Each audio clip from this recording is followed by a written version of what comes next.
And welcome to the latest edition of the 941 Sports Zone, episode number 23. I'm Spitz, joined by John Massoni to the right, and in the middle is Lemon Bay Manta Rays head football coach Jason Mensing, and we'll get to Coach and the reason that we have him on today, which I think is an excellent topic, the way high school football is going these days. The 941 Sports Zone is presented, as always, by Mighty Dog Roofing of Southwest Florida, locally owned and nationally backed, delivering exceptional roofing for homes and businesses throughout the Gulf Coast. 941-251-4257 is their telephone number, 941-251-4257. Jason Mensing, Lemon Bay Manta Rays head football coach, joining us. Coach, thanks for taking the time. Hey, thank you for having me, and appreciate all the work you guys do for sports. All right, Coach, we'll start quickly with a recap of the season. The Manta Rays ended up with a 3-game improvement over your first year. You've been here now 2 years, came from Michigan. And I know it was a completely different, talking to you when you first got here, it's completely different world of high school football. Everything from the spring practices and the spring game to water breaks and lightning delays. Go ahead and give me your thoughts as you've gotten through year 2 here at Lemon Bay. Yeah, there's been a lot of transition. There's probably been a lot of transition for our kids too, as a lot of our procedures and how we do things are probably different than maybe what they've been done for before. One change we made this year is we moved all of our practices in the morning.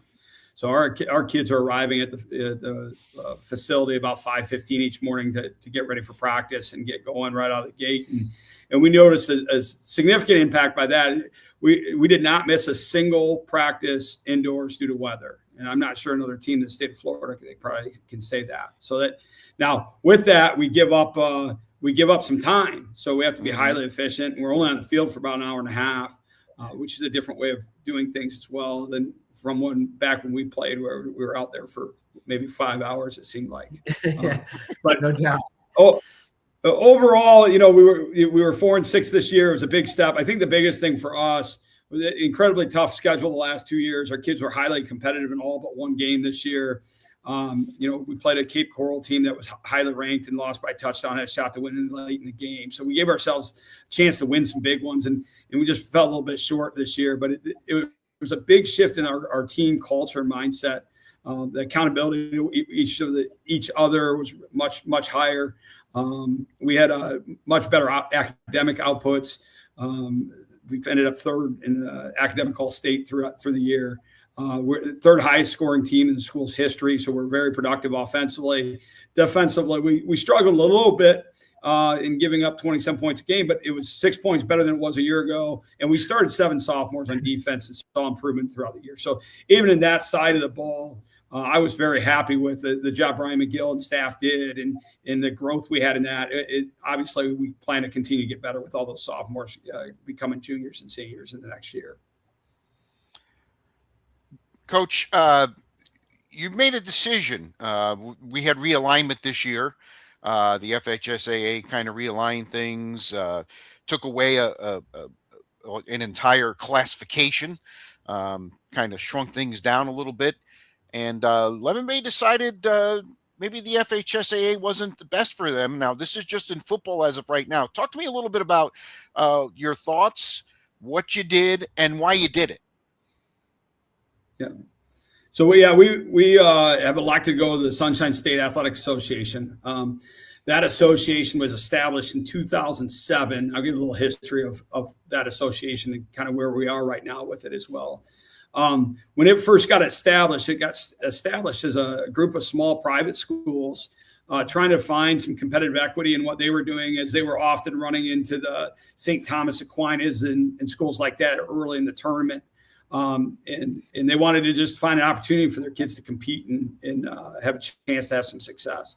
So that's evolved a ton. There was some legislation that came forward in the late 2010s, 18, 19, where it opened the door for them to offer the SSA, that is, to offer football and allow the other schools to compete in other sports within the FHSAA. So with the start of that, it really started with American Heritage and some other schools that were bigger and not really fitting the model of the smaller privates wanting to have their own division. So they created a division called the Atlantic Division of the SSAA. And that Atlantic Division is for all public schools, and then any private or charter school with more than 800 students, whereas their other two division services private and charter schools of less than 800 students. That establishment of that started out with four members. There were 4 schools that joined it, and then it went up to 19, and then it went up to 22, I think, last year. And right now we're sitting at 52. So it's a pretty large group of schools now that are suddenly in that Atlantic Division. Overall, the SSAA has 135 members if you count the schools in their traditional tournaments, and then the Atlantic Division as well. So for us, in our first year here, so the last year that we had, that Don Southwell was the head coach in 2023. They had a fantastic team and had beaten Frostproof in the first round. And last year, Frostproof had actually moved to the SSAA. And we started working with Frostproof in the development of the Heartland Conference. So ourselves and 6 other local schools have come together to form a conference. And the agenda and goal of that conference, the Heartland Conference, is basically threefold. Number one, we wanted an opportunity to compete for a championship among schools that just chose to play each other. We wanted to have something. We can win a district title, but in addition, why not compete for a conference title as well? So that was one piece. The second piece is we want to be able to honor kids to be all league and be able to play a common opponent so that we could all sit down and then vote and determine who those top athletes were in our area. So establishing an all-league team was the second goal. And then the third goal of that was having an outlet for academic achievement and being able to honor kids as scholar athletes who met a certain academic threshold. So that was kind of the root of the Heartland Conference. And the Hardy coach and myself started talking about that. And then the Frostproof coach jumped in and started really talking to all of our members about the SSA and some of the benefits to it. Really, it stems to the philosophy of educational athletics.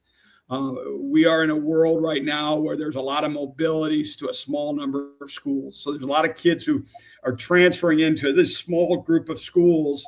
And for example, Miami Northwestern, who was in our region, in fact, if we had won one more game, we would have drawn Northwestern in the first round. And Miami Northwestern had 51 transfers on their roster. Right. And to pretend like there's equity in Lemon Bay playing Miami Northwestern in the first round of the tournament is pretty foolish. And it's not, in our world, everyone likes to condemn these schools that are getting the transfers. They like to pass judgment that the coaches are cheating and whatnot. And I don't like going down that road because sometimes tradition draws kids. Sometimes we know this across the country. There's some schools that have just tremendous traditions that draw kids there. Sometimes it's location. It's a school that's convenient for kids to get to. Sometimes it is cheating. It is recruiting, which is illegal still. And by the way, there are a lot of people in Florida that don't know that recruiting is illegal, but it is illegal. You can't do it as a coach. As a head coach, my stance is the minute I start doing things intentionally that are against the rules, I'm telling our kids not to follow rules, and we're not going to do that. Just due to some of those factors and our conversations with the other Heartland schools and the other members of the SSA, and then seeing the growth of it. I mean, ultimately, we feel like it's becoming a really bona fide thing. We feel like it's a better fit for our kids and our community because we're a little bit geographically isolated. And we feel like we have a strong belief in educational athletics and not becoming a school where we're trying to create mobility. I want to coach the kids who are playing for the Inglewood Cats right now, someday down the road. And I want kids who love being in Inglewood and grew up on Cape Hayes Peninsula down here to be Lemon Bay Manta Rays. And I want to develop those kids, and I want to help them be the best they can be. And, it fits that philosophy. So we feel like it's in our best interest from that.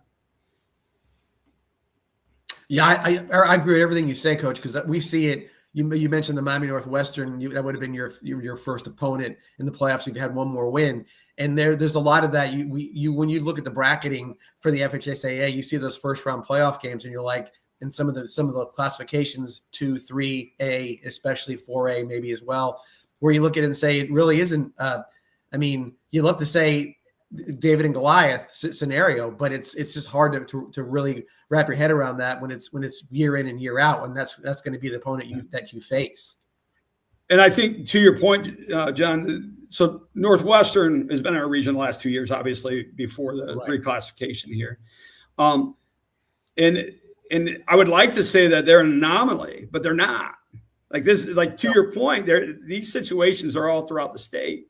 In those 2 years, they've had 6 region games, right? 3 per year. They won the regional both the years. So they played 3 region games last year. They would play 3 region games this year. Okay.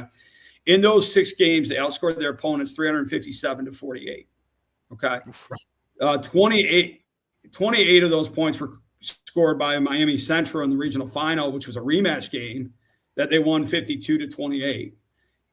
Outside of that, so like last year's game, the lowest point total that they've had offensively in those 6 regional games was against Cypress Lake, who came out of our district. Okay. And Cypress Lake last year had a team that was a very nice team, very good football team. They beat the brakes off of us. But they had 17 seniors that had stayed in their program for 4 years. That's a tremendous, tremendous thing in today's day and age.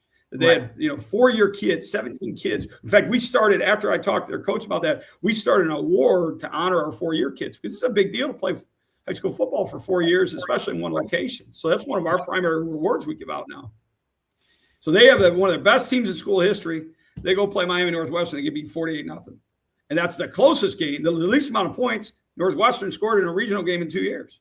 And again, if this was an anomaly, we just got bad luck, we ended up with Northwestern, then it's one thing. But to your point, it's happening all over the state, and the FHSAA has not addressed it. And that it doesn't really look like they have any ambition to address it, probably due to things out of their hands. But well, you're right, and they didn't address it. They tried to pretend to address it with the metro and the suburban deals, saying it was a geographical issue, when really it's not. If you went back and looked, I'm sure if you looked at the Final 4 teams year in and year out in some of these, it probably comes from maybe 8 schools in those classifications that are constantly getting back to that Final 4, based on the fact, like you said, Miami Northwestern comes from a talent-rich community that kids can walk down the block and transfer here and there when and where they want to. Positionally, they say, hey, I'm going down the block because they need a middle linebacker and I'm that guy, or whatever it may be. So you talk about the mobility of everything. And so it's impossible to be Lemon Bay or Hardy, or where you don't have that draw, if you want to call it that, or that allure of a school down the road, or whatever it may be. It would require you to sort of become a recruiter of some sort, be it through marketing or being a social media frenzy guy, or whatever it may be. But even with that, how would it be possible to line up 11 guys against their 11 guys when they got 11 of the best players from the most talent-rich area and probably of the whole United States? And so the FHSAA has been very, very, very negligent in this situation. I personally think, and I have no problem saying this, is that the FHSAA is more worried about their marketing and what they're doing, as opposed to what their schools, their member schools, are getting out of it. They like to see themselves on TV on that first month of the year and promoting their teams and their players, and getting some sort of pop out of it. Makes no sense to me. It never did. And they sort of grandfathered in some of the schools, like St. Thomas Aquinas, who can go ahead and recruit openly because they offer scholarships for whatever reasons they are, and it makes it impossible for a lot of schools to get there. It's just it's gotten so bad that now you're looking at teams that in 10 years from now, they're going to have 17, 18, 19 state championships, where the record for state championships maybe 10 years ago was 6 or 7 or whatever it may be. So now you're looking at it and saying it's just going to become and they refuse to address it.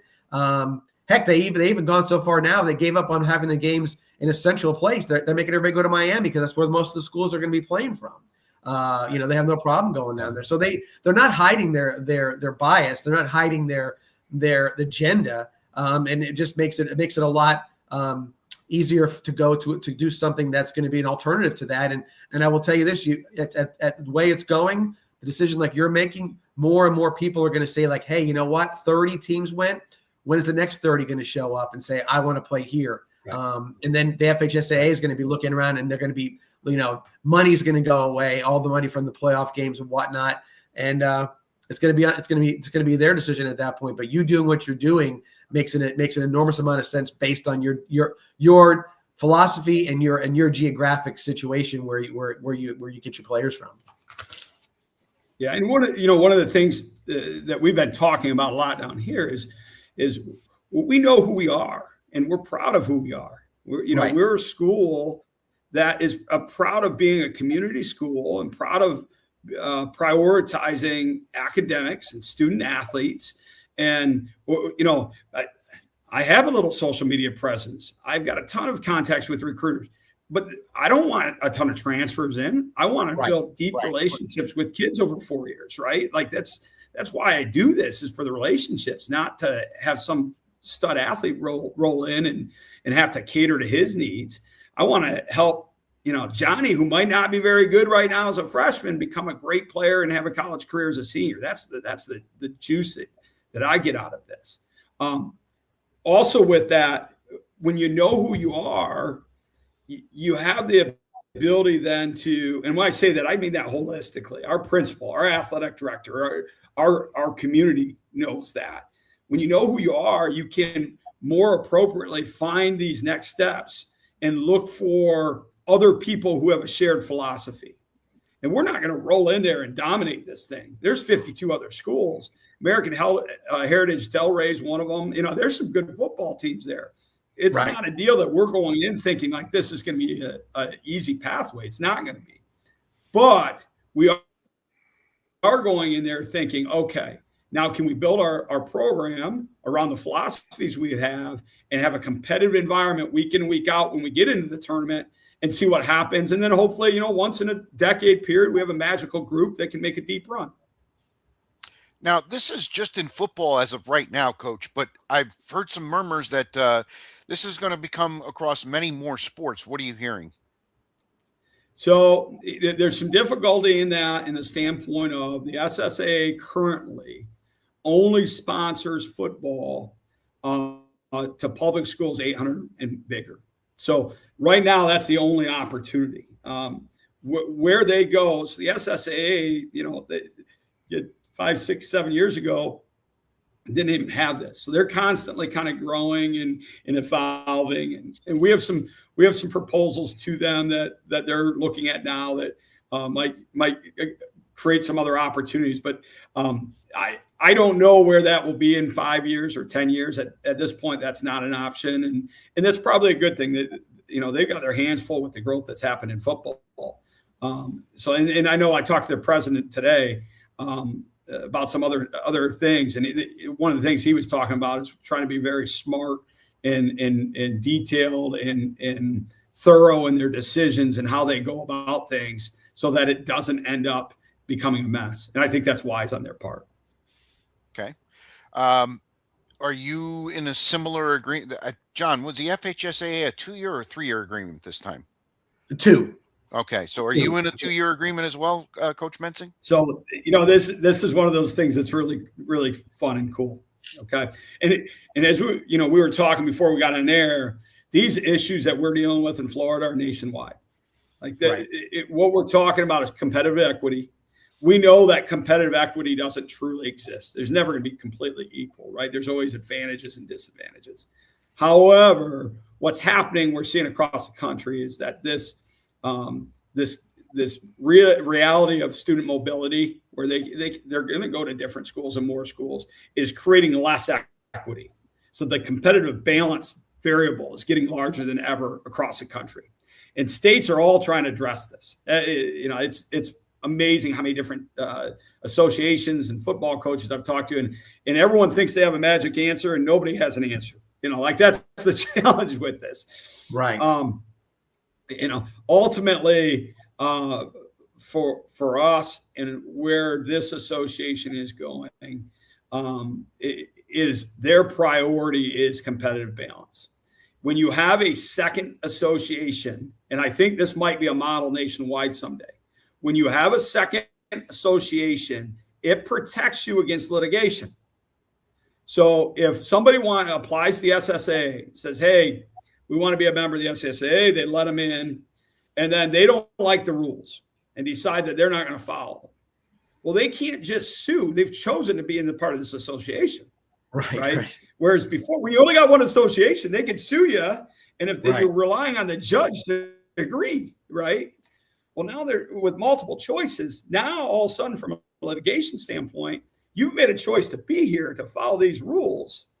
It's a lot harder to sue and win than what the current you knew what you were getting into. Says. Yeah, you went in open with the eyes open, wide open. That's exactly right. So I do think it's somewhat of a model that might be good for both the FHSAA and the SSA in the long run, if both associations can identify what they're about and what their mission is. All great leadership starts with a vision and a mission. And if both associations can, and the SSA has been pretty devout on theirs, that it's about educational athletics and competitive balance. But if both associations can identify a model and have a mission and vision, I think it could be a great thing for both of them in the end. Are there any crossover games, Coach, or are you playing all 10 SSAA games? Yeah. And I didn't answer your previous question. The SSAA's model, it ties to my answer, but the SSAA model is you're here if you want to be here. So we can be there for a year or 20 years, depending on what we choose to do. With us and the Heartland members, the schools that we're aligning with, we're all seeing this as, hey, we're stronger together. That's kind of how we're viewing this. Let's form a really strong conference that's really competitive, where we have different champions every year. That'd be a great thing if we have different champions every year. Let's all be together in the SSA and compete there too. So what was your question there? I'm sorry, I missed that one too.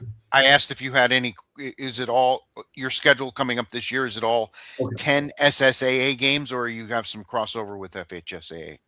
Yeah. So that's a great question. So the way the scheduling works is that you can play anybody. The SSA says that you need to play 3 SSA teams, and one of them has to be in week 0. Okay. Another benefit, I should have started with this because this is a big one to me. Being a part of this world of educational athletics, one of the challenges you get in Florida is the week crossovers, right? If you win a state championship in football, it's virtually impossible to be a winter athlete as well. You're playing so late into December that if you're a basketball kid, I mean, you're so far behind when you get out there. It's the SSA's model is they start their first game the kickoff classic week. Okay. That week has to be against another SSAA school. Okay. And then they play the 10 games in 11 weeks, just like the FHSA. But rather than having a bye week in between the tournament, they start immediately. And then they build their tournaments so that there's 16-team brackets or less. And why they're doing that is for competitive balance again. So you're going to have a 3 to 4 round tournament, period. That's your whole tournament. So you're done the week prior to Thanksgiving. Again, this allows kids to participate in winter sports, which we believe in. We want multi-sport athletes. We think that's part of their career and their experience as a Lemon Bay athlete is to participate in a bunch of things, not just being a football player. And some of those kids might like the other sports a lot better, which is okay too, Right. So that creates that opportunity for them. And the other thing it does is they build a bracket. They don't just throw the top 32 teams in there and watch team 32 get walloped by team number 1. They're building a bracket of the top teams, and then they're building a secondary bracket where those teams are going to the tournament, kind of like the FIT was, but with the objective of not playing for a state championship, but playing competitive games. So if you're that team that did struggle, you're playing against some other teams that struggled to finish your season. Yeah, no, and I was going to say this. You're almost seeing this happen organically at the NCAA level. You've got these big four Power 4 conferences. Well, it used to be 5, now 4, and you're seeing the bowl games where you're getting Old Dominion versus Georgia Southern. You're getting Troy versus Jacksonville State. You're starting to see this thing where now the bowl games are becoming what you guys are saying, where there's teams getting rewarded for a good season and playing teams that are just in the same quote unquote, level as they are. And you're seeing it happen without, with this is what's occurring all over the place, because it's just it is very hard to compete at that level. If you want to say whatever that may be, and expect to have continued success or whatever that success is in regards to working with the FHSAA. Final. Well, and to tie to that point, the NCAA did this prior, right? Like the NCAA way back when established Division I, II, and III. Right. And Division III was a non-scholarship level that was designed with a totally different philosophy than Division I. And now things have evolved. Division I FBS got so big with so many teams that now all of a sudden you create this imbalance with NIL and transfer portal that didn't exist before, because nobody has the equal money, right? Right. And now that's authentically happening again, because in the end, the best experience for people is competitive ones. Right. All right, Coach. Final question I have for you. So you say you start kickoff classic week, so you don't really have a quote unquote kickoff classic. You start immediately, and are your spring ball and starting for practices similar, the same, different? Yeah, so our spring ball's the same. We're playing Gateway this spring on the Thursday. I think it's May 14th that week. We're hosting them for a 6 p.m. game that night. So that's pretty standard, all the same. We are doing the second week of practice. The kickoff classics, of course, usually the third week. The second week we're on to IMG, and it should be pretty cool. We're going to do a scrimmage with IMG, and I believe Lakewood Ranch is going to be there as well. And it sounds like some media days programming is going to be done that day at IMG with it. We're going to do a little barbecue, so that should be a good day there. And then after that, the kickoff classic week, we'll open with Hardy this year at our place. Okay. So, and then the schedule, outside of those 3 SSAA games, we can schedule anyone. Part of our long-term objective with the Heartland is to get those games to occur during the district weeks. Yeah. So that it really frees everybody open to any rivalry that may exist with FHSAA schools or other local schools to limit travel in those other weeks. Coach Jason Mensing of the Lemon Bay Manta Rays football team, kind of giving us the lowdown on Lemon Bay joining the SSAA. What is, I know the Heartland Conference, just going off the top of my head, Hardy, DeSoto, Lake Placid, just naming a few. It's what, 7 or 8 teams now, Coach? It's 7 teams, yeah. And we had to keep it at 7 in the initial because of the districts. If we got bigger than that, it would cross over with district components. So it's Avon Park, Lake Placid, Frostproof, Hardy, DeSoto County, and LaBelle. And then us, of course, Lemon Bay. Okay. And those we have gotten some. Go ahead. We have had some other people approach us, and we're just trying to let everything kind of settle a little bit before we make any more moves.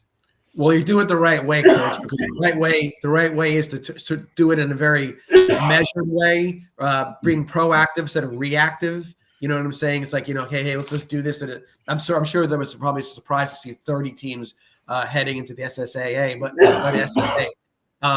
but nonetheless, it was still a manageable situation.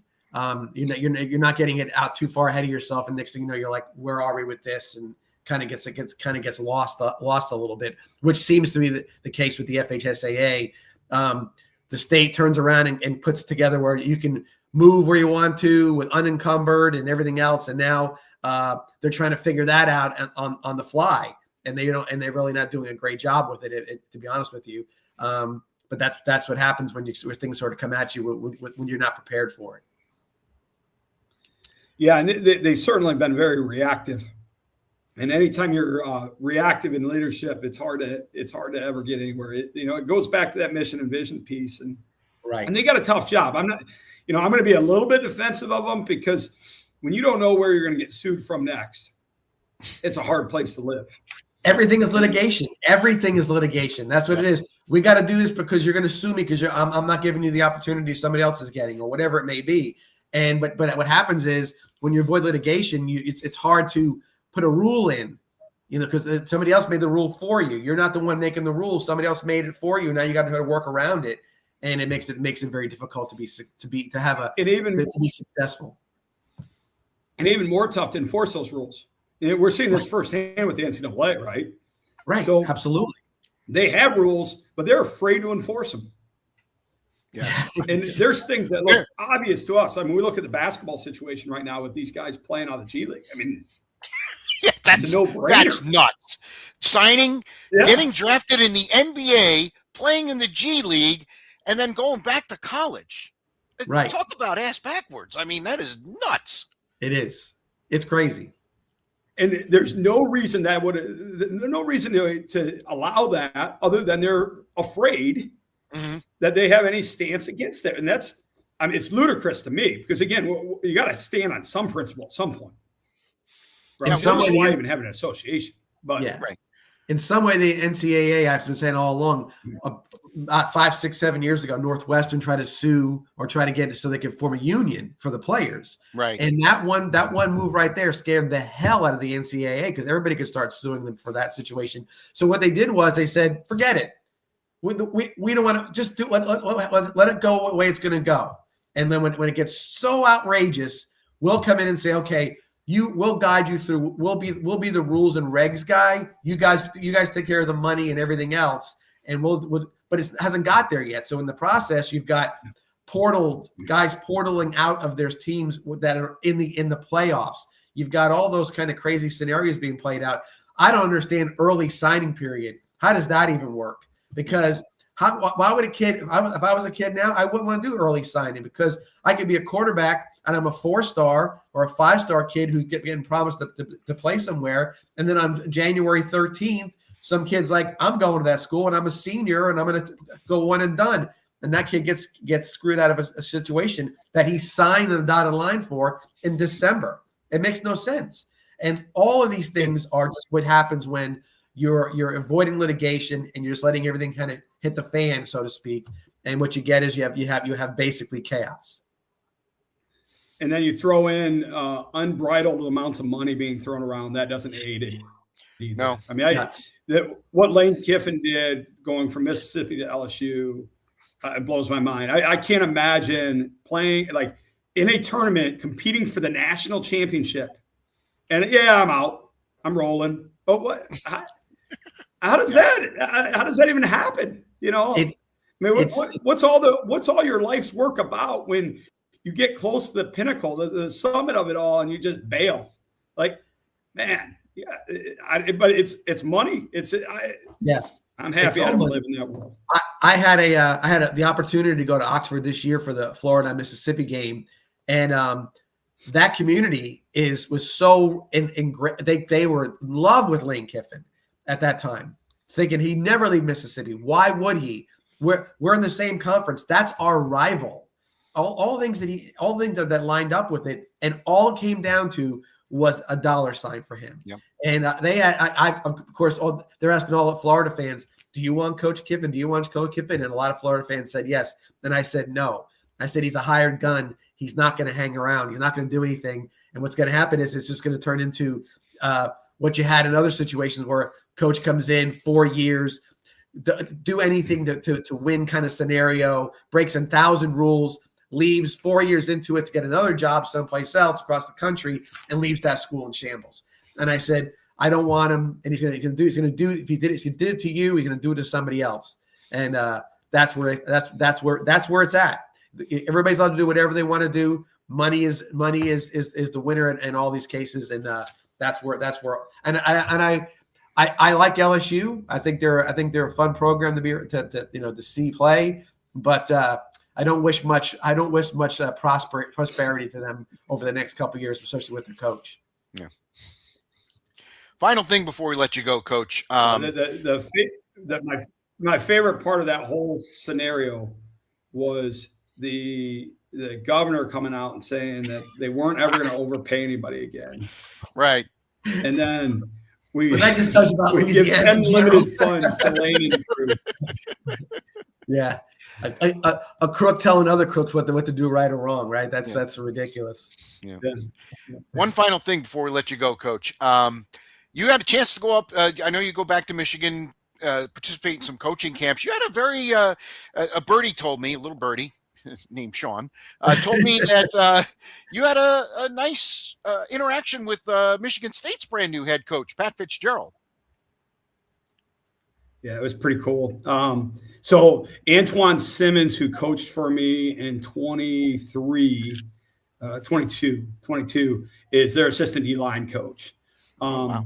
So, I was looking for Antoine. I was there. But what was really, really cool, and Antoine's a special guy. He was a two-time captain at Michigan State and was a GA for Dan Antonio. And I was lucky for him to coach with us. But when I walked in the door, Pat Fitzgerald and the entire staff was amongst all the Michigan high school coaches. And they were just one of the guys. They were just hanging out, talking with one. And it was a whole staff. There's 10 guys there, all in their state gear, just mingling with the guys.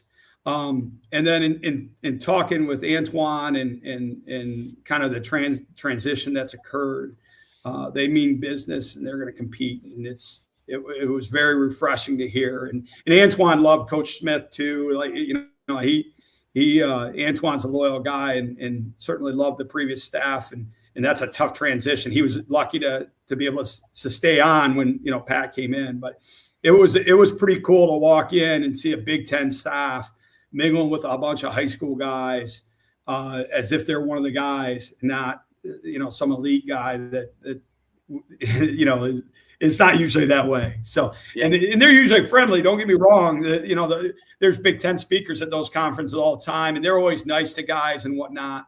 But you just don't see them coming in and hanging out like that and spending really quality time one-on-one with guys and not worrying if it's the guy coaching 8-man football on the side of UP or, it's the guy that's going to feed him a bunch of kids. It wasn't based on that. They were just being awesome people. So pretty cool. Yeah.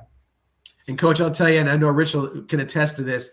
I said that the best hire this year was Pat Fitzgerald going to Michigan State. I thought that I know there was issues that he left behind in Northwestern and seems to have all kind of rectified itself. But as a coach, I saw him.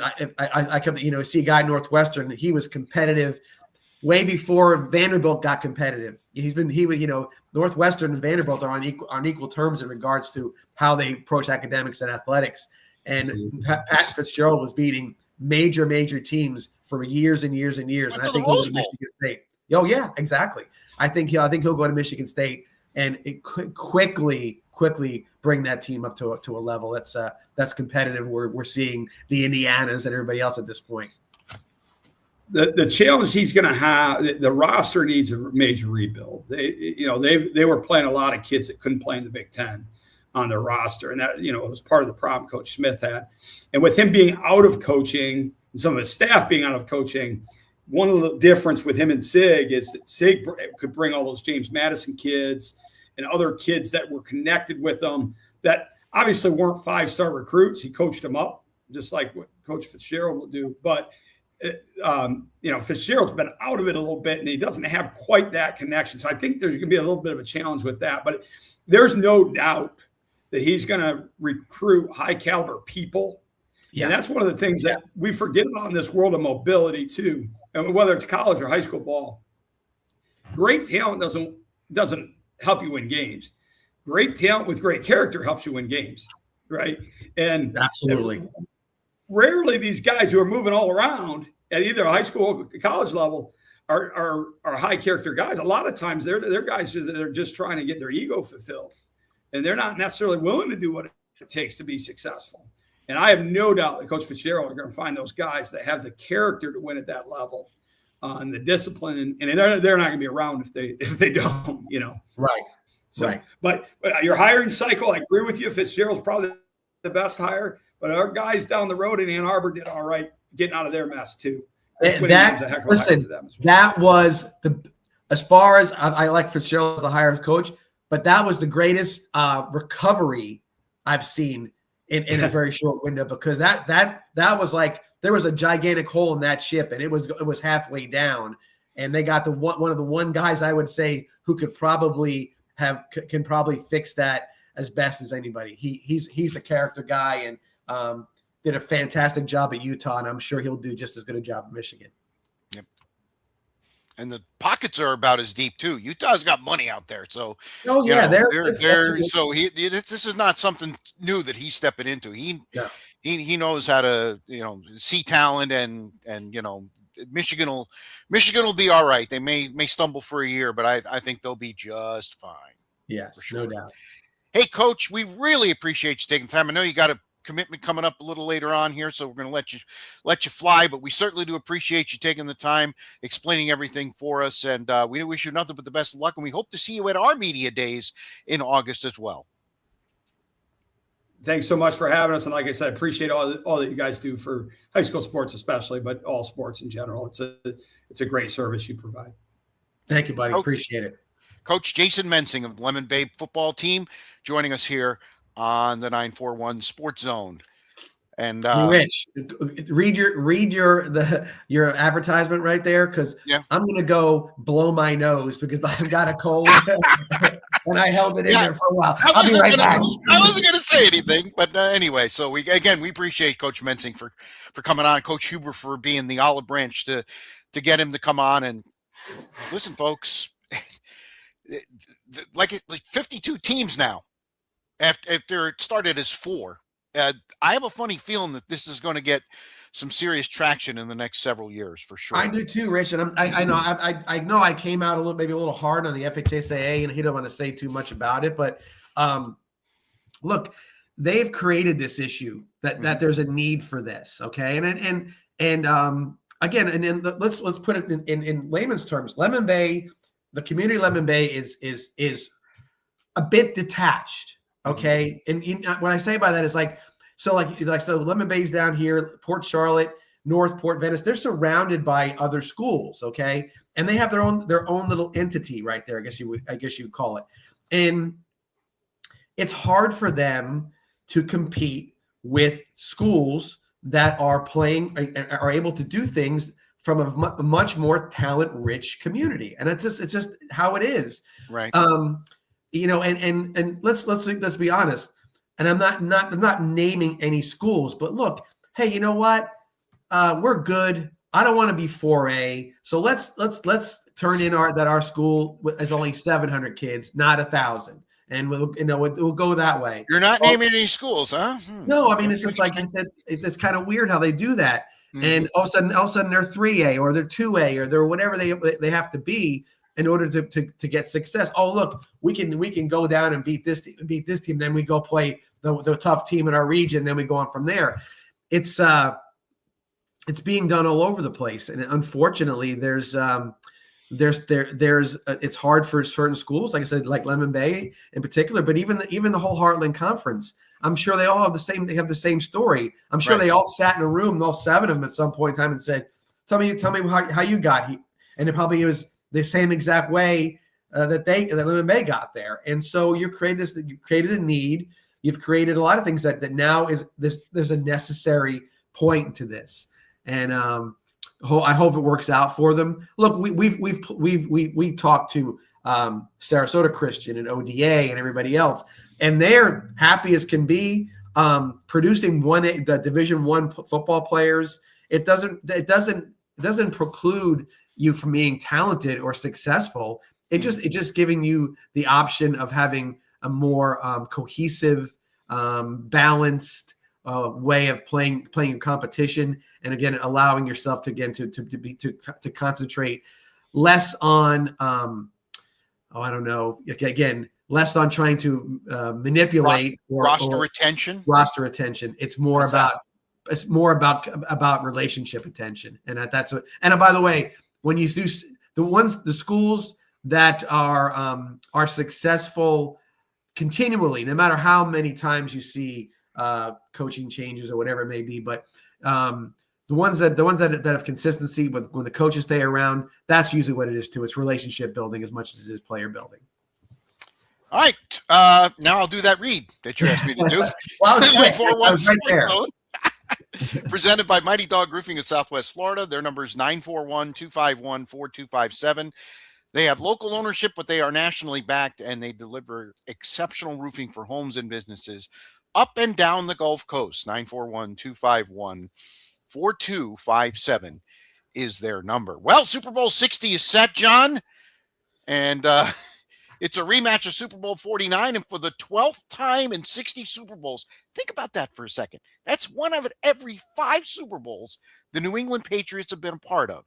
Right. And I'm up here. Okay, I'm broadcasting from just north of Boston, Massachusetts. By the way, about 5 hours of shoveling this morning. No lie. But in all seriousness, they took about a 5-6 year hiatus. After Brady left, they had, I believe, one playoff game, and they got smoked by Buffalo, if I remember, in 21. They're coming off back-to-back 4-win seasons. They hire Mike Vrabel. We've talked about it all year long. They go to Denver, a place where they've never won. I knew it was going to be a slog. I took the under in the game and never sweated for a second. No, in all seriousness, think about this. The Patriots are back in the Super Bowl, and it was Brady, Gronkowski, Amendola, Edelman, Moss, you name it. This team is completely built just like Mike Vrabel wanted them. 26 points in 3 playoff games is what they've given up. And you kind of, how do I put this? There wasn't enough made of the Mike Vrabel hire. Mm-hmm. Sometimes every year there's 8, 7, 6, 10 guys getting losing their jobs. Yep. Yeah. So you never know how many are going to lose their jobs. And then that you just start focusing on like, well, this is the guy that, but Mike Vrabel was a home run hire. Should never been Tennessee. I mean, they set themselves back years and years and years by doing what they did. And I can't imagine they're not kicking themselves right now. But Vrabel came in there and look, can't not give the most outstanding supporting actor in that group to Josh McDaniels, because he's proven himself to be one hell of an offensive coordinator. He didn't do very well as a head coach on his 2 opportunities to be a head coach, but I will say that as a coordinator and a play caller, there might be nobody better right now, and especially when it comes to he's the king of how to put what's the right phrase? The king of game management, because it's not about a lot of fancy patterns and this and that. It's about dumping it off when your first option's not there, moving in the pocket the right way. Certain things that Tom Brady learned and was taught how to do, how to dump it off to the right guy and look at know when to give up on a play and that kind of thing. And Drake May seems to be the guy who has a very high IQ when it comes to football. So he's learning very quickly, and not surprisingly, he's doing very well. I guess Josh McDaniel found his niche, being the offensive coordinator, coming back to a place he's very familiar with and comfortable with. Bob Kraft loves him. There's a lot to be said about that. Right. Sometimes you're really good at something, and then you have a ceiling. Doesn't mean that you're not be great at what you're great at. I know plenty of guys that are great salesmen. They couldn't manage a company. They can sell stuff, and they're successful in that manner. So in this case, you're an offensive coordinator. Go be the best one you can be. At some point in time, you look at guys like him and you say, maybe he's a Hall of Famer, but he's not a head coach. Maybe maybe they need to have that as an idea that a guy could be a Hall of Fame coordinator. Well, they do have coordinator of the year.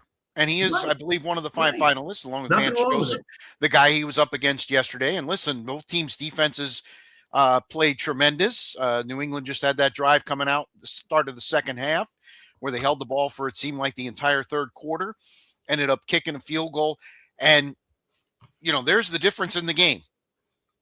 Yeah. 7-7. Vrabel, it's 4th, and it wasn't 4th and a lot, but it was 4th and enough. And he sends the kicker out. He says, we're going to take these 3 points. Second quarter, and this is, I think, where you and I differ a little bit on Sean Payton. I think he let his arrogance get in the way. 7-0. Oh. You've got a backup quarterback. This game is going to be a slog. Points are at a premium, and you're going for it on 4th and 1. And then the play call. You're rolling out a guy who hasn't played since 2023. which is inviting the rush. And by the way, they were all over him all day. And I know he did admit that he made a mistake, but man, I mean, you have to go into the game going, we got to get every point possible. It hadn't started snowing. It was it was an automatic. And he left 3 points on the field. We've talked about it all year long. What did they lose by, John? Yeah, 3. 3. And so I'm going to put a giant bow on that, what you just talked about, and put everything in my what's bugging me, because it is beyond comprehension. Yeah. That at that moment, based on everything you said, with a coach, with a quarterback hasn't thrown a ball since 2023. Look, I'm gonna repeat myself a little later. You knew, everybody knew, right, that it was going to snow in the second half. Yes. Okay? Everybody knew it, and it wasn't going to be a couple of snowflakes like the snow is on the Hallmark Channel for 90 days. Okay, it was going to come down like hell, like crazy. And what were you going to do in that situation? It's unfathomable that that's what happened. And you'll hear I have a bit to say about Mr. Payton as well. Yeah. Well, and so the Patriots did what they needed to do. They got the overturn, the correct call. Boy, what they called on the field, intentional grounding. I'm watching the game with the sound down. I'm like, intentional grounding? That's a freaking fumble. What are you talking about? He threw it backwards. Even if right, it didn't, exactly. It's like, yeah. what are we doing here? Thank goodness New York buzzed in and made things right. And listen, the Denver defense. I'd be going, if I was the Denver defense, I'd be going up to Sean Payton. They held the Patriots to like 150 total yards. Right. They did their job. They knew what they had to do. Vance Joseph had them ready. You hold a team to 10 points, you should win. Vance Joseph, another great coordinator. Yep.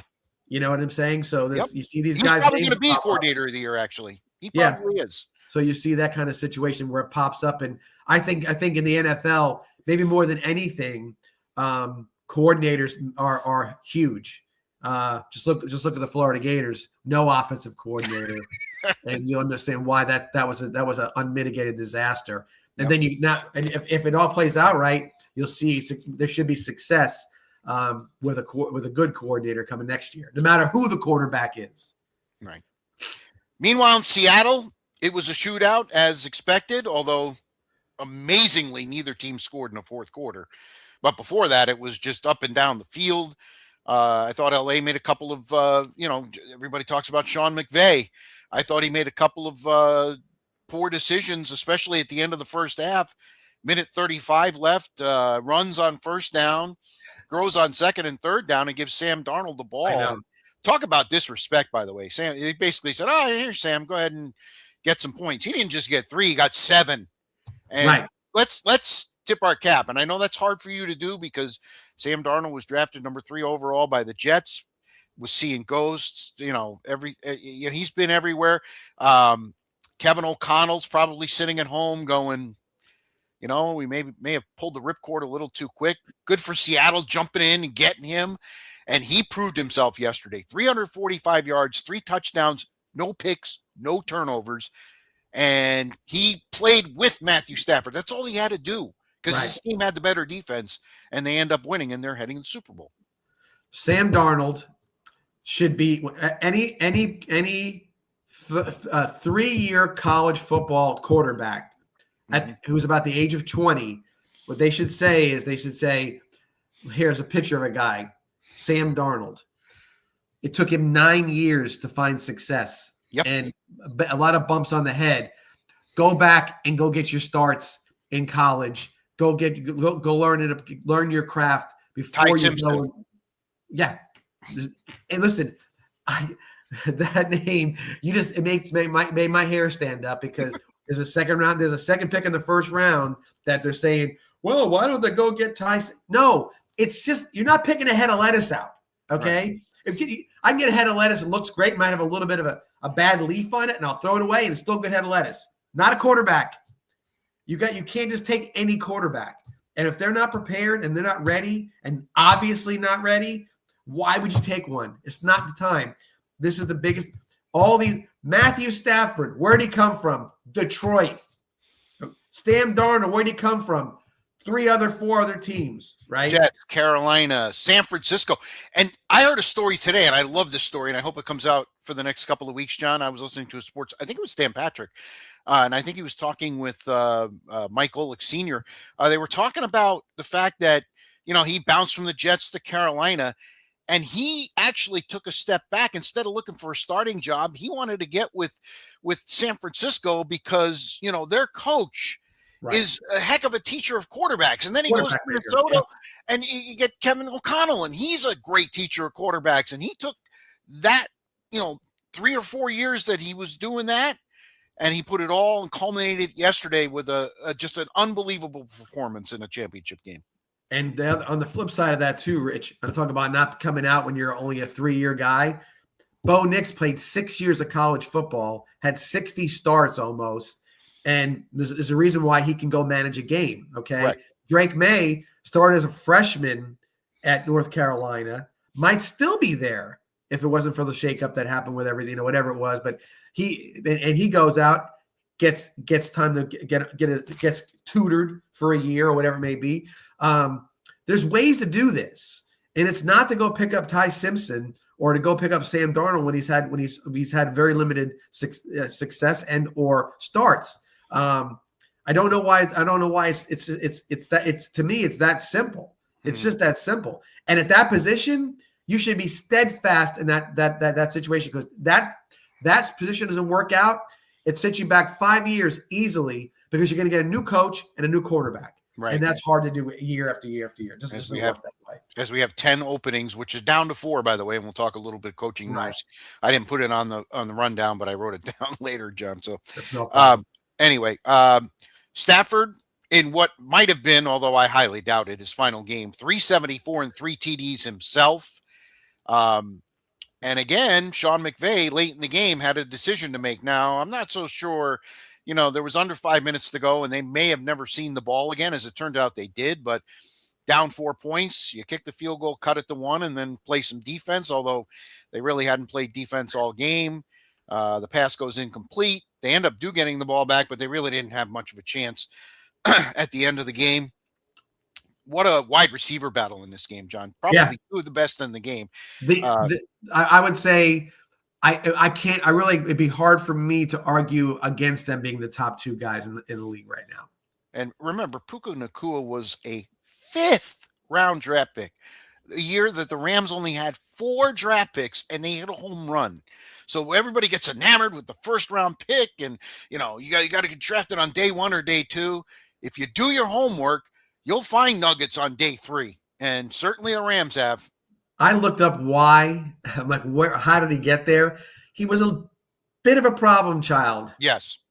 So I would say that, but hey, you know what? On a 5th round guy with that kind of talent, I'll take a run at him. You know what I'm saying? Because who's going to remember if he didn't make it? How many times you go back, look at your 5th round pick and say, well, damn, we should have got so-and-so. It doesn't happen that way. Puka had 9 for 165 and a touchdown. Jackson Smith-Njigba, and we've seen him because I saw him against the Bucs, and he was great in that game. I've seen him many times. I, like other people, have seen Seattle play a lot this year. 10 catches for $153, and the one-handed catch he made on the sideline, that's just sick, John. That was just, and he didn't even try to use the other hand. He just said, I'm just going to hold it with the one hand. If he used the other hand, he probably would have been accused of, the ball would have been moving, and the pass would probably been ruled incomplete. I was getting my thing. IQ-wise, yes, he kept the ball in one hand because he showed the referee that he had control of it. Yep. Bringing it in and putting another hand on the ball, that ball would have moved. He would have been out of bounds. So that's a level of being a wide receiver that goes beyond the physical side. That's a guy who is dialed into his profession at this point. And he was a recruit of Brian Hartline at Ohio State. And now Brian Hartline is the coach at USF. It gives you hope if you're a USF fan. All right. The line is out. It quickly went up. Seattle opened a 3.5-point favorite over 46.5. It's 4.5 now. It got up to 5 in a couple of places. A lot of people completely dismissing the Patriots. You do that at your own risk. Not when a team can play defense like they play. Yeah. Okay. So and so you Seattle's defense is good, but I Yeah. think I think they're a bit off the rails sometimes. Mhm. You saw about a 5-minute in real time scenario where the kid Woolen, the number 27. Yep. I liked his teammates coming up and telling him something and he didn't like it. Yeah. Well, it's too damn bad because somebody needs to say something. And what was it last year?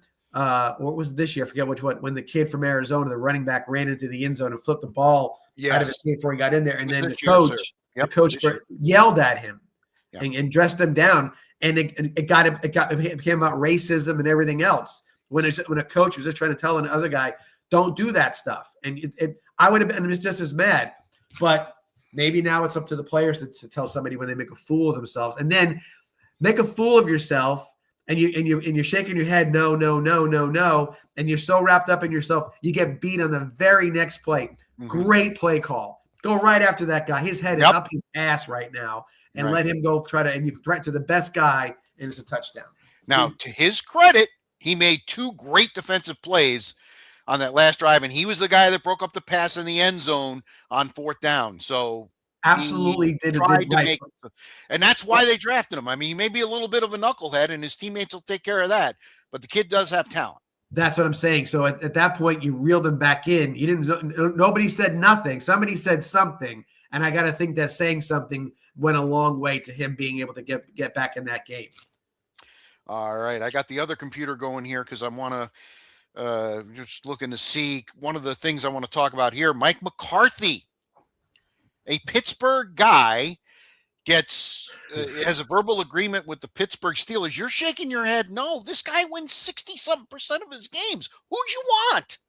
It's not a Steeler. It's not a Steeler pick. Where's the guy going to be 19 years as the head coach? McCarthy's not you know what? I think they finally realized that maybe the shelf life's a little much. Maybe if they get 8 to 10, maybe that's enough. That would be a reach. I would tell you that. No, I mean, the Steelers, to me, from of anything, they have always sort of risen above the fray. I mean, with their hires at coach, maybe he said the right things. I'm sure he has.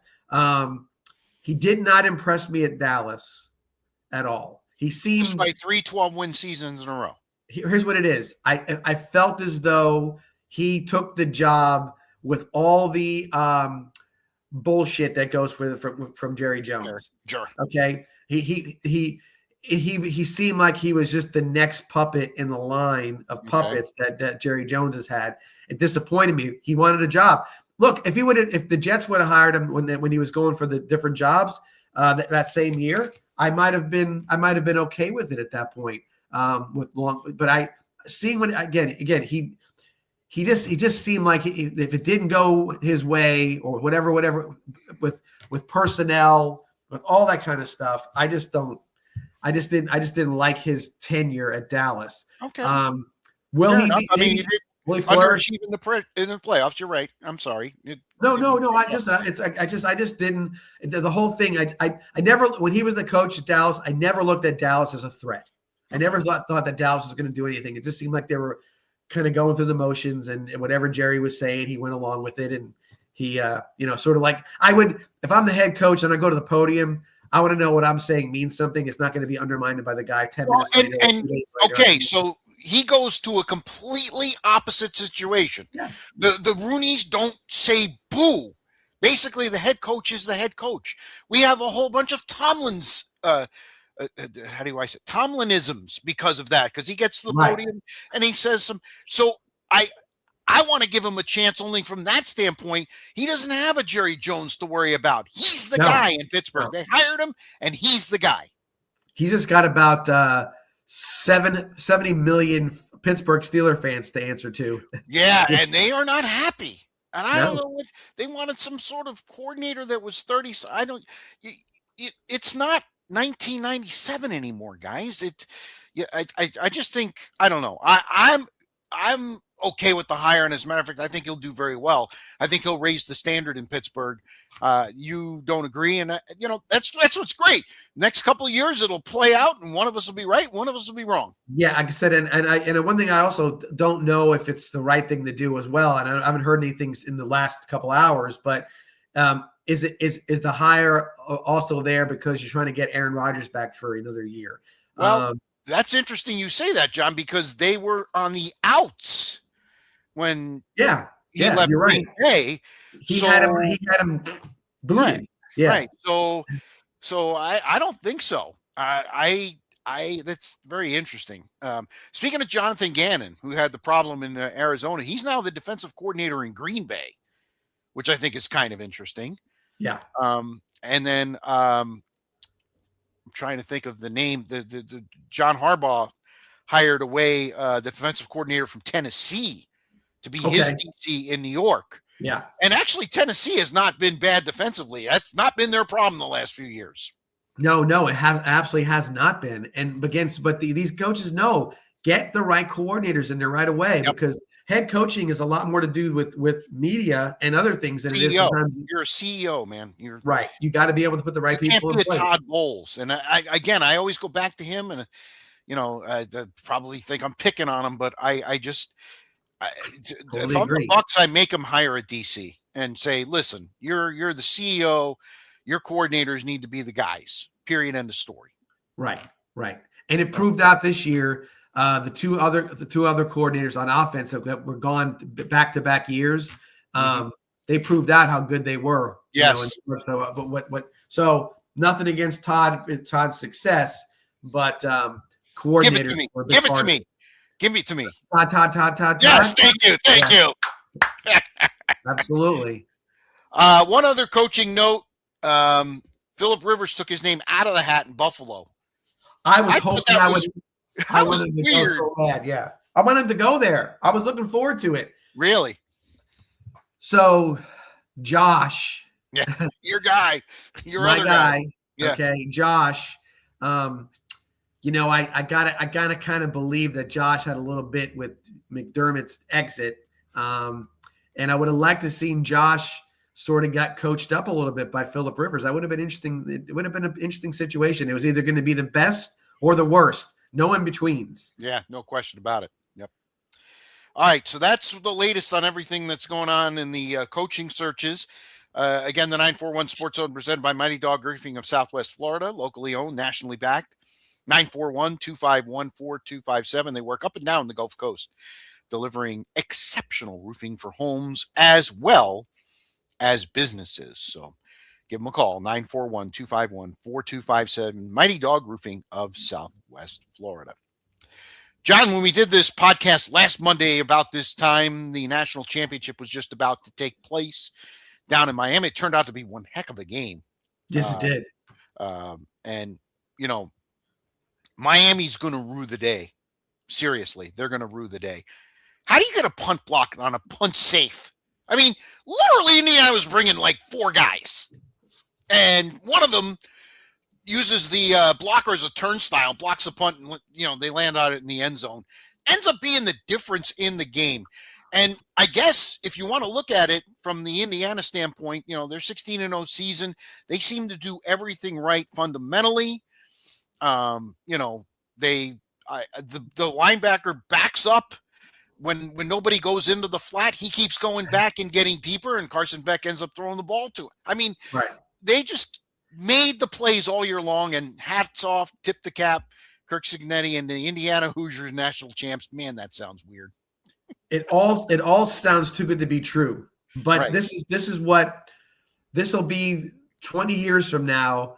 This will be in the folklore of college football. College football is just so super great because of those type of situations. This is why everybody goes Saturdays, wears their colors. Yep. This is why it's the dream scenario. You've got the All-American kid at quarterback, too good to be true. Right. You get a coach coming out of coming from the lower rankings to come up there and has meteoric success. Everybody on that team does the right thing. They're not a 5-star on that roster, right? Well, boy, do they play as a team, John. Hey, you know what? The kid, we laugh about it in the high school, conversations about, oh, is so-and-so getting recruited? He's a great player. No, his arms are too short. No, he he. Now you're talking about Will Campbell, the Patriots. But that's so it's always like, yeah, but he had 11 interceptions and he was on the best team he was the best player on the defense for the best team in the state. Well, you know what? He's not that guy. We don't need him. They're littered with these guys, right? And they found them all. However, it's like the land of the misfit toys. They found everybody right there. They got to put them all together, and they went out there and won football games. Mendoza's run for the touchdown, Yes. for the game was epic. Yep. You could not have not got up off your seat and watched every. It only took probably 2 seconds to get in the end zone. It felt like it was that slow motion, like he gets hit, he turns, he twists, he's going to go down. He doesn't. It was. Well, that's the way Chris fantastic. Fowler called it. He's like, it's a first down. Oh, and it's a touchdown. Like Right. the last 2 yards was just incredible. Right. And to see him, and I thought the best thing he did after the game, everybody wants to show his mom, and that's an unbelievable story as well. Yep. But the part I like the best, because from a football perspective, he goes up there and drops the F-bomb, because that's emotion. Yep. You're human. You know what I'm saying? Yep. You're human. That's the humanity. That shows you that it means something, and you're with your guys and with your boys. Same number, but he is the next Tim, or was the next Tim Tebow. That same sort of bigger than life guy who did the right things, who willed his team to win, all those different things that go into it. A coach, a little bit cocky, would you say, Signetti? A little? Yeah. Urban Meyer, a little bit cocky, right? Google me. Yeah. So, it's really good, and you don't get to see it all the time. Alabama could win 6 national championships in 8 years or whatever, however it may be. It'll always be overshadowed in the moment by what Indiana did. It's that level, and nothing against Alabama. I'm just saying, in the folklore of football, Alabama is going to win their championships. That one will be. I have a bunch of customers of mine. I'm from Indiana. I said, go buy everything you can that says national championship on it. Wear it for a year and then put it in a box and save it for the next generation, because that's how big it's going to be for you. Yeah, interesting story out of Indiana this week. Fernando's brother, Alberto, out of there. Georgia Tech transfer portal. Maybe it's not all roses or what have you, or maybe Coach Signetti just basically said, "Listen, pal, you're not going to play here, and do what you need to do." Well, they portaled the guy in. That's what it was too. So right. that sort of laid it out there. And good, he got an opportunity to go to Georgia Tech. He's filling a space that Florida got their quarterback, and he's filling a roster spot. Great school, closer to home. Mm-hmm. Everything's great. Go form your own situation. Aaron Rodgers and his brother, Jordan Rodgers. Jordan Rodgers, yep. Jordan, former UTEP minor, and then went on to be a Vanderbilt Commodore. Mm-hmm.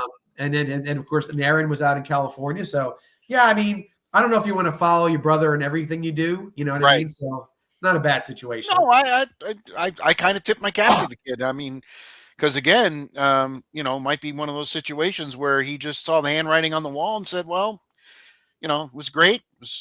Fernando's leaving. He's going to be drafted. So we're going to do something else. But that's putting on the, by the way, did you see the ratings?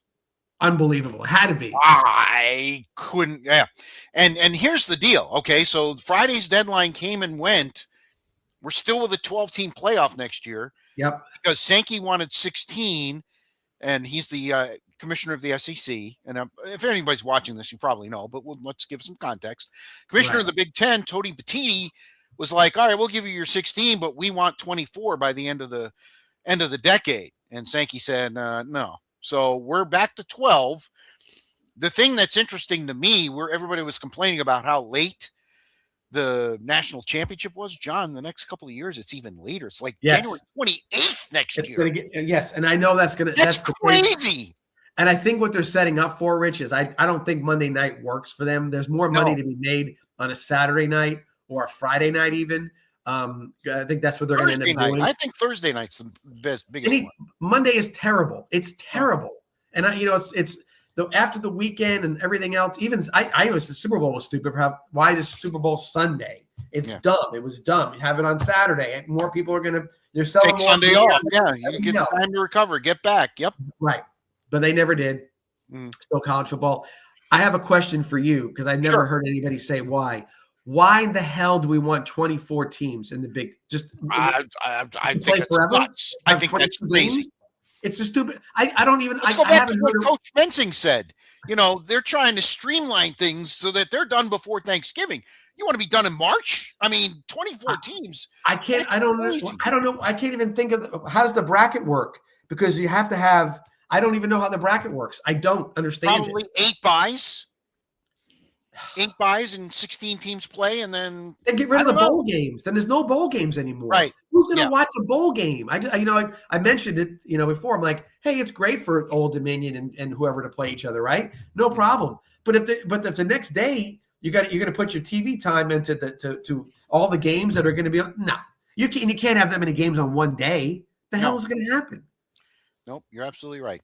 So we're going to be 12 teams again next year, and they're going to stretch it out even more. I can't wait to see how this is going to work out. But again, we still have college football, and it's great. We'll have some spring games. They've been canceling spring games more and more because they don't want kids entering the portal if they don't play enough in the spring game, et cetera, at all. Hey, it's happening all over the place. Correct. Yep. Absolutely. All over the place. Yep. A couple of other things before we get to our locks and our what's bugging me. Some news out of Tampa last Tuesday. The Hillsborough County Commission unanimously approved the Hillsborough Community College campus as home of the Rays. They're basically giving them the land and say, boys, go ahead and build, which all sounds great and everything, but we still have this one problem. Finance. Yeah. Financing. How is it going to be split? I've already seen stories. Tampa Bay Times, John Romano last week basically poo-pooed the whole thing and says we're right back where we were. He doesn't think this stadium deal is going to get done. And if it doesn't get done, the Hillsborough County Commission said last week, came right out and said it. If this doesn't work, they're going to Orlando. Yeah, I agree. Why not? St. Pete does not deserve a baseball team. Right. Not the people of St. Pete, but the politicians of St. Pete. Right. Absolutely ridiculous. And they should have been a done deal. They're arguing. It's just ridiculous. Everybody there wants to say it's the same thing that happens. 2 mobile home parks in St. Pete don't like it. So their representative says it's out and it becomes a problem. So that's the problem with them. Hillsborough County, I think that they are, how do I put this? They say they want something, but they have no damn plan on how to do it. They know that they wanted Ybor was never going to work. Right. Who the hell wants to go to Ybor for a baseball game? It's impossible. It would be no way. Nuts. Yeah. Logistically, no way. It was horrible. So that's not going to happen. And then now you keep on saying, well, here's a place, or here's a place, or here's a place, or here's a place. You're just looking for places. What's going to happen when it happens? I saw a picture of what they were going to do with the campus, and it was going to be all this different stuff attached to it. It was a whole series of things that were going to be around the baseball field. Once again, I'm on Dale Mabry going to think about a Buccaneers game and think about having half of that or somewhere around those lines every 81 times in a year. It's a nightmare. Like taking 41 to the baseball game. It'd be ridiculous. Mm-hmm. It should be somewhere out closer to the I-475 area out towards Fairgrounds. where Hard Rock is. Yeah, Fairgrounds especially. Somewhere out there. They just keep throwing things against the wall with no idea how it's gonna work, and then they just say they act like they're doing something and they're doing nothing. They're just wasting a bunch of time. We got to get the money going, and I think that's big. And I think the new ownership group, this is their first big deal. I mean, right. Because they basically gutted the roster, and they're basically setting things up for 2029, to be good. the next 2 years, which the next one after this year might not even happen. With the proposed lockout, and if the Dodgers sign somebody else for $100 quadrillion, the Right. owners are. Here's the problem: before they even negotiate with the players, they've got to get on the same page themselves, and that's going to take months. And that's the difference between baseball losing popularity and football gaining popularity. You have 30 guys. What's 32? How many teams now? 32, right? Baseball's 30. But Football's football's 32. Yeah. Right. 32 guys in lockstep with each other. They get in little fights over $1 billion here and there, which is like you and I arguing over lunch money. And that dollar bet. The dollar bet, yeah. And but in baseball, there are 30 entities on their own with very very little rule setting, and it's they can't even get their any of their rules, and it's just all it's all mishmash, and it makes baseball sort of unwatchable because it's going to end of the year it's going to be the same 4 teams. So unfortunately that's the picture they've painted for everybody to look at, and it's not as marketable as it used to be. Nope, no question about it. All right. The Lightning finally threw in a clunker Saturday night. It had to happen. I mean, you can't just keep rolling along like they were. 15 games with a point, 14 wins and a tie. But it did take 8 goals to beat them. Yes, absolutely. It scored 5 goals, even in the loss. So, the backup goalie, it was back-to-back nights. So JJ played Saturday night, and he struggled. Let's be real. They struggled in front of him, too. They looked like a team that had played 3 games in 4 nights and were just spent. And I'm sure they had some travel issues because the weather in that part of the country, that was like 10 below in Chicago the night before. Columbus actually, as we record this, canceled their game Monday night because of the weather. They just can't get there. So, and I think we're going to see a lot of that, especially if they're talking about another storm next week. Let's not even talk about that. Anyway, I'm happy. I'm almost happy this happened because I don't like when teams go into the playoffs with these long streaks and everything else. Right. There's too much pressure leading up to the playoffs. I'd rather see you get your lineup set. I like everybody to get going. They're obviously going to make the playoffs at this point in time. I think so. Now it's just a matter of and hockey. I think that if you're the best team, even if you're not the 1 seed, you'll come up on top. I believe, at least. They are home Monday night against Utah. They have another game on Thursday. We're getting close to the Olympic break. Olympics are just a couple of weeks away. I'm looking forward to that tournament, although I would love to see a Russian team, but that's not going to happen. Right.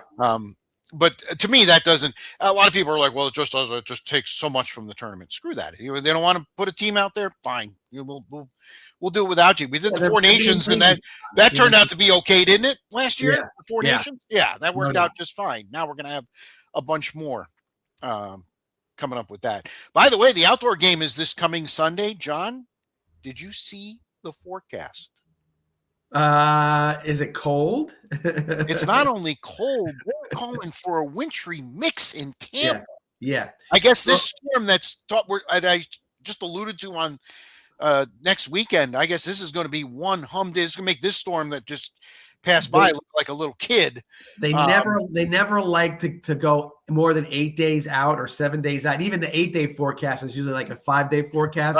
Right. So what I heard this morning was here said, if you think it was cold this Monday, wait till you see next Monday. Next Monday, yeah.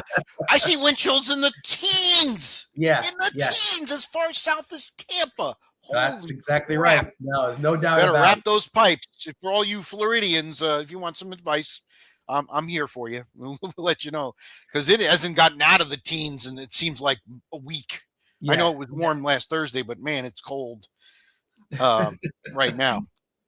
All right, lock of the week. I'm falling behind. I had the Pats. I said, give me any point spread. Well, after it started snowing, the Pats just totally stopped trying to score. Right. And, let's give – again, there's a coach that understands. Hand it off, let's punt. Even if the punter wasn't having a great game, they're punting against the wind. One of the ball, the second to last drive started at the New England 33. Right. Nothing. He was like, at that point, he had no fear.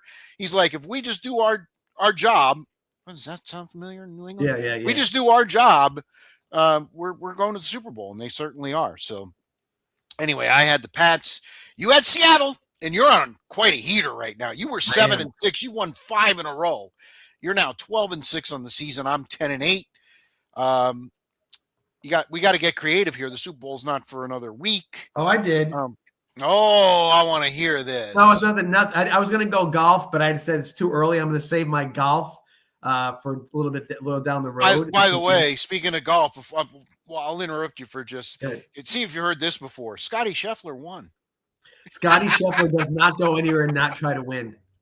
He's and I've actually a little sidebar. I played 2 of those 3 golf courses. I went out to Arizona, really? I went out to Palm Springs many years ago and played the Nicholas course and played the Quinta. So it was kind of cool to see that they've changed a little bit. But I went out in August when it was 115, 120 degrees out there. Yeah, well, that's So, it's nuts. I have a friend who lives out there.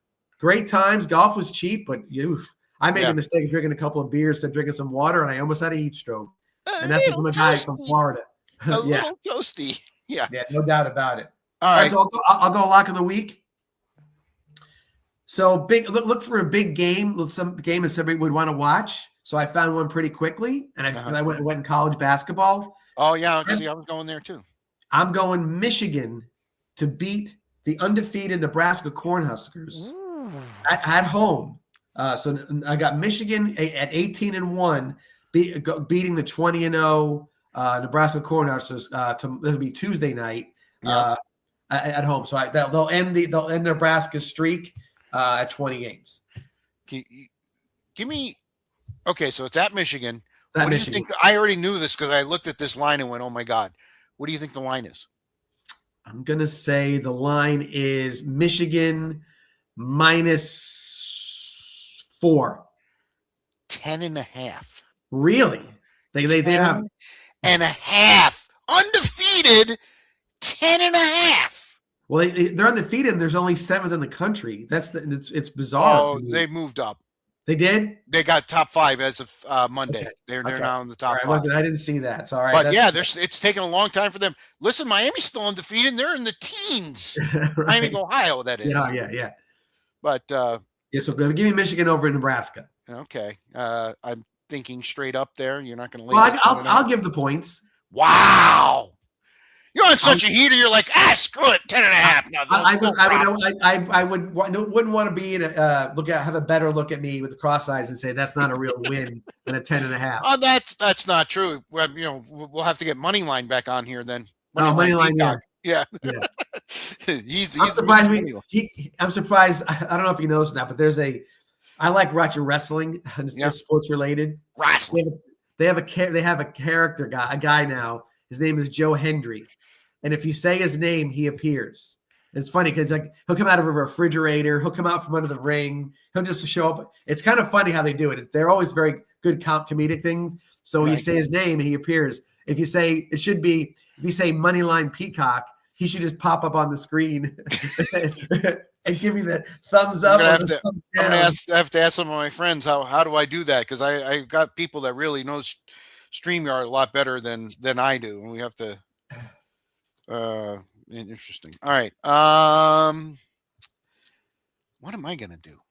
I saw college basketball too, but it's kind of a crappy way to do this. But I got a game for Monday night as the night Arizona, number BYU. 1 team in the country, and BYU.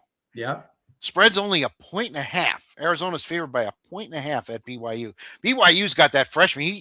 He lit them up for 43. Saturday, 3 freshmen.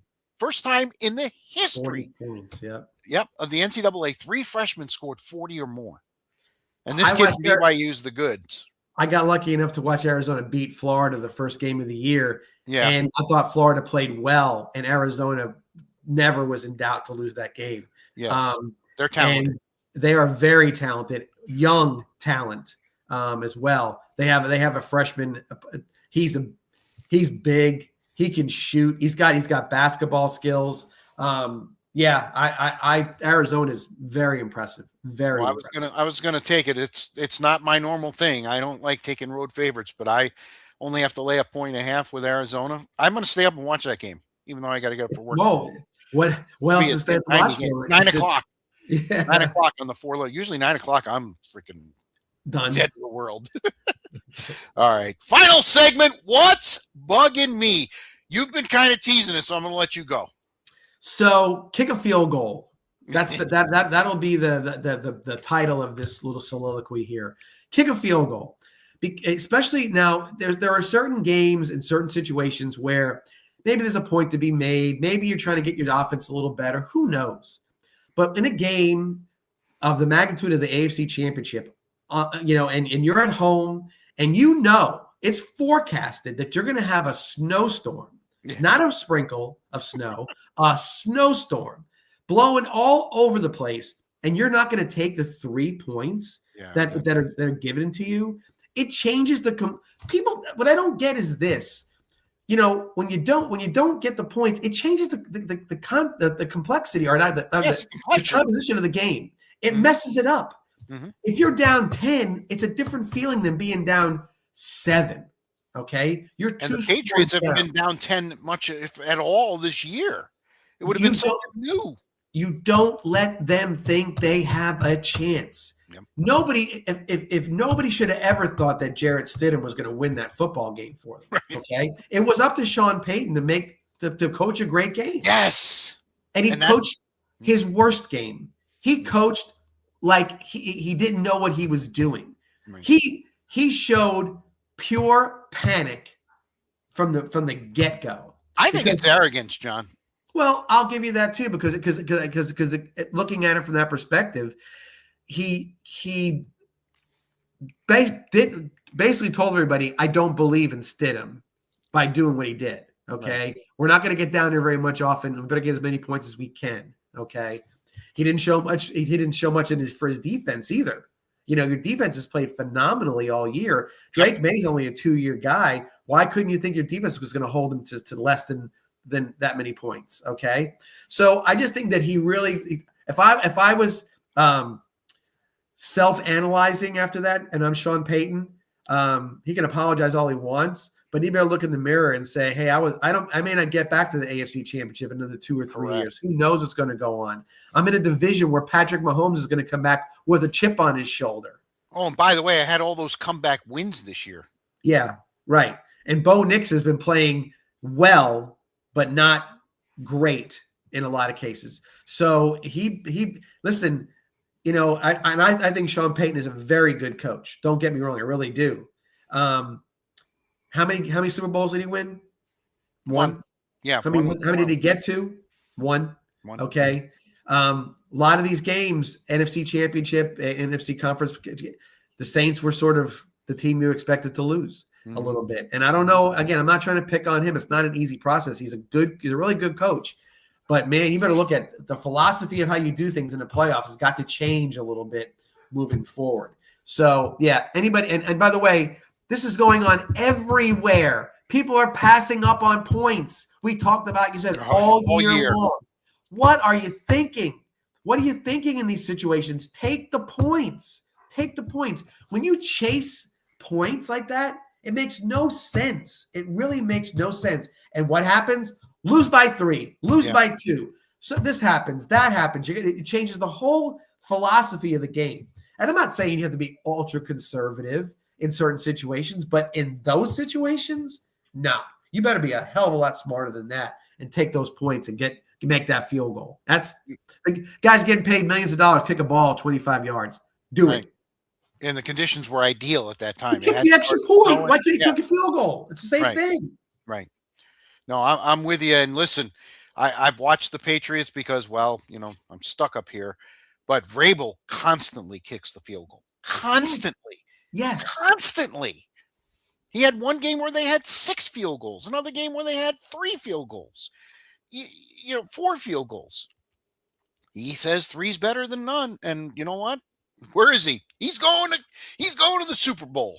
If they were on the 40-yard line and it was a 57-yard field goal, on the 35, it was a 52-yard field goal at the same down and distance, maybe at that point I understand it. You know what I'm saying? Yep. But no, when makeable, when the weather's still good, come on.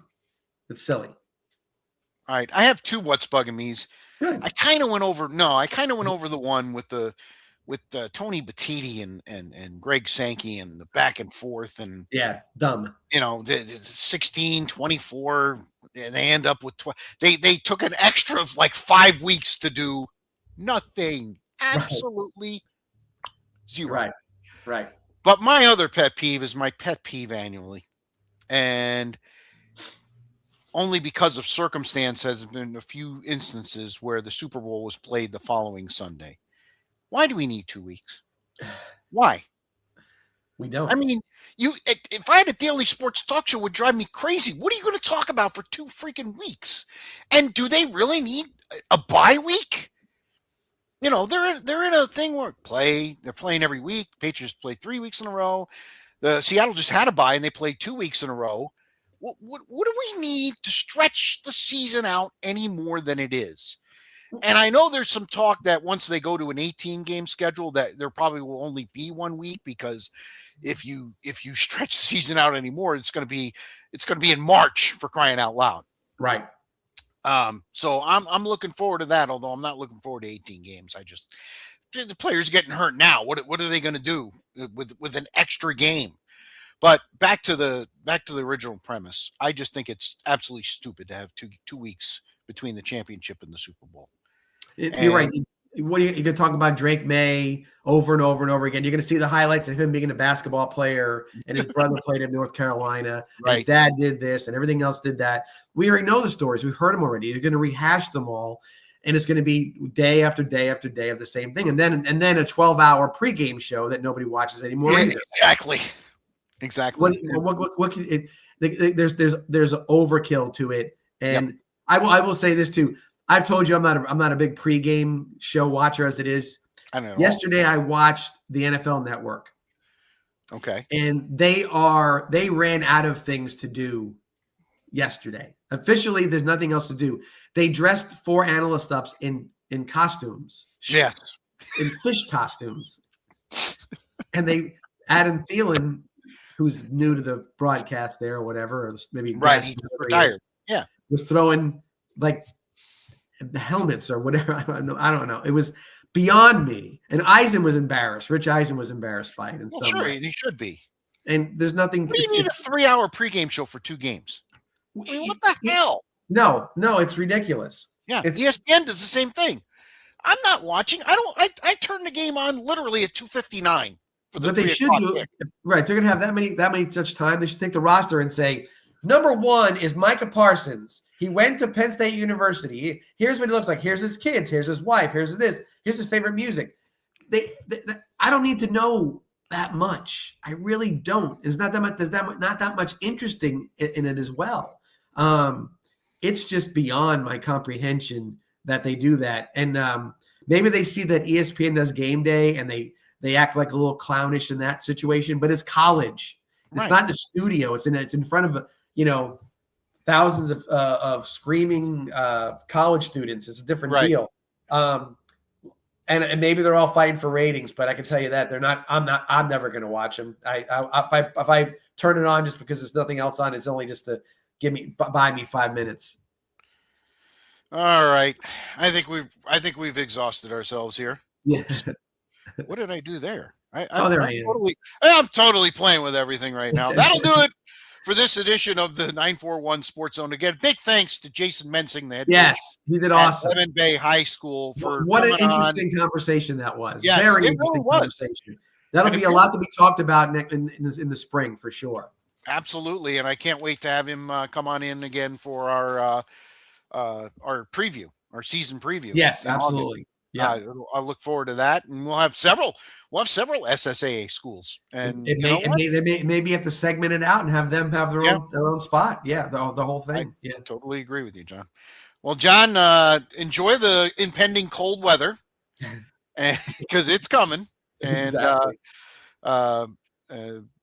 stay warm. I'm dreading another nor'easter. This one would be more of a true nor'easter. They're talking about the weather being a major factor with winds and stuff. That's when you start getting power outages. And Yeah, that's not I good. actually have friends who actually watch the podcast. My buddy Matt lives in Nashville, and they lost power yesterday miserable. morning, and it's really, really bad. So Yeah. all the best to everybody who watches and is dealing with the weather.